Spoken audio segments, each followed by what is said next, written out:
At one of the family reunions, I revealed my unfaithful spouse's secret. "Honey, are you abstaining from wine tonight? Or is it due to the antibiotics you're taking for gonorrhea after our cruise?" However, my daughter then made an unexpected revelation that took me by surprise. The warm light of the dining room illuminated hidden truths, highlighting the imperfections of a life I thought was perfect. I took a seat at the head of the table, the supposed patriarch of a family based on trust and affection. To my right sat Claire, my wife of 25 years, her graceful hands resting neatly on her lap, and her smile spreading throughout the house. To my left sat Isabel, our 20-year-old daughter, who was anxiously clutching her wine glass, and her face betrayed no emotion. "Let's have a toast," I announced, my voice calm despite the storm raging inside me. The room filled with polite laughter, but I could feel the tension thickening like a fog. This toast wasn't a celebration. It was my first step in breaking down the facade of our lives. Tonight the secrets would come out into the light, and the truth would shatter the illusions we all lived by. Claire and I had always looked enviable, a picturesque couple living in a beautiful townhouse in Montmartre. Outwardly, we radiated harmony, but behind closed doors, cracks began to appear in our perfect image, exposing a reality far from the admiration of outsiders. My career as a senior partner in an investment firm provided us with a comfortable life, and Isabel attended private school. Claire, with her effortless charm and grace, was the kind of woman who attracted attention at every social event. We seemed to have it all, but appearances, as I was painfully aware, can be deceiving. At first, the signs were barely noticeable. Claire began to spend more time away from home, claiming that her work at the gallery demanded it. Her laughter, once genuine and warm, became rehearsed. Her cell phone, which she carelessly left on the counter, was now guarded like a chest of secrets. I tried to brush off my growing unease, but there was a bang. She had gone on a last-minute cruise with her old university friends. Claire favored careful planning. Spontaneity was not her thing. The first real clue came when I discovered an unfamiliar scarf stuffed in her desk drawer. My fingers stroked the fabric, its texture rough and foreign compared to Claire's usual silk. The bold, garish pattern contrasted with its understated elegance. A chill ran through my body and a knot in my stomach at the thought that it wasn't hers. My pulse quickened, and for a moment I just stared at her, suspicion pressing like a physical force. It was like I was holding someone else's secret in my hands. It wasn't her secret. Claire's taste leaned toward understated elegance rather than bold patterns. Then, while cleaning the kitchen, I noticed a notification light up on her iPad. The message read, "Can't wait to see you again." The sender's initials, AM, were like a brand on my chest. I took it well at first, telling myself it could be a harmless inside joke. But the credit card bill was the last straw, payment for a luxury hotel in Venice, a place far from her intended cruise. My suspicions demanded action. I hired a private investigator, a decision that seemed both desperate and necessary. The private investigator worked effectively, piecing together a story I didn't want to believe.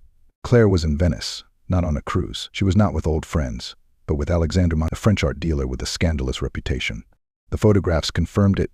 Claire and Alexander walking hand in hand, dining by candlelight, kissing in a gondola. The evidence was devastating, but the final revelation, her visit to the doctor for antibiotics after her return, was the ultimate humiliation. That evening, I prepared for the dining room, decorated with Claire's finest china and fresh flowers, was the scene for the reveal. Isabel had returned from university and Claire's parents had arrived from Bordeaux. The setting was perfect.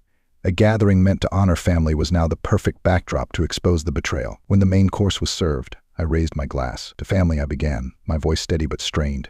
Claire froze for a moment, her practiced smile wavering. "Honey," I continued, turning to her, "no wine tonight? Or is it because you're on antibiotics?" Her hand trembled, causing the fork to clatter against the plate. Isabel's confused gaze darted between us. Claire tried to keep her composure. "What are you talking about, Thomas?" she asked in a strained voice. I leaned back, savoring the moment. "About gonorrhea," I answered deliberately calmly, "after your romantic elopement with Alexander Montra." Chaos reigned in the room. Claire's parents gasped, their faces pale with shock. Isabel dropped her fork, disbelief darkening her face. Claire's carefully crafted mask crumbled as she stammered out her words.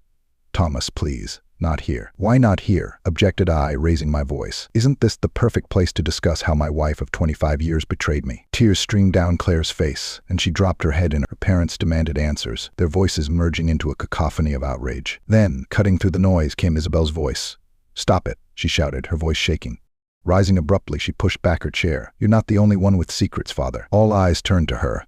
The room fell into stunned silence. My heart raced as I tried to comprehend her words. "What are you talking about?" I asked, struggling to catch my breath. Isabel hesitated before taking a deep breath. "Alexander Montrux, he's my biological father." Her words hit me like a physical blow. For a moment, it was as if the world tilted as I tried to comprehend this revelation. "What?" I managed, my voice trailing off. "I took a DNA test last year for a school project," Isabel said, tears streaming down her cheeks. It didn't match yours. I talked to my mom and she admitted it. Isabel, please, Claire pleaded, desperation in her voice. Not now. No, shouted Isabel, her voice cracking. I kept your secret because I didn't want to hurt Daddy. But after everything you've done, he deserves to know. I turned to Claire, clutching the edge of the table so tight my knuckles turned white. Is it true? I demanded. Her silence was an unnecessary confirmation for me. The days that followed were a whirlwind of emotions and actions.